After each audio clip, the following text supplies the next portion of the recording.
Okay.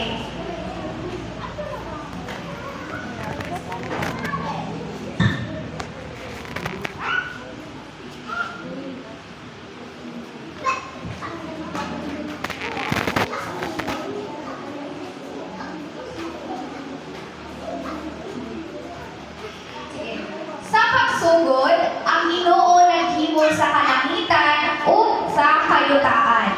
Ang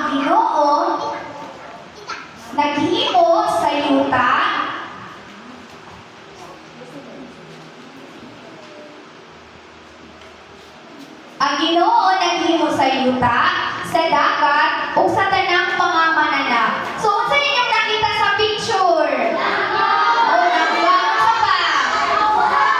O, next pa, unsa pa, Jud? Flowers, unsa pa, Jud? O, mo na siya ang ihimo sa himo ni Jesus. Unya, makita ninyo sa larawan nga gihimo sa Ginoo. Ang Ginoo naghimo kay Adan o kang Eva.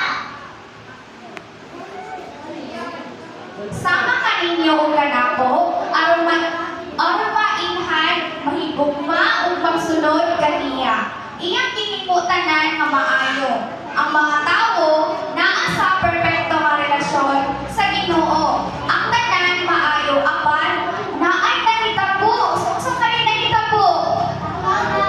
Ha? Okay. Ang mga tao inimog sa Diyos, nigsuway niya. Ang kada usa ka nato nagasuway pod sa Dios. Ang sala mo ang atong ginahimo, ginasulti o gihuna-huna batok sa Dios. So, inyo ano po sabayan. So, ang sala mo ang atong ginahimo, kamo daw ginahimo, ginasulti, o gihuna-huna batok sa Dios. Ang samputanan sa sala mao ang kaunawan o pagkahimulag sa Dios.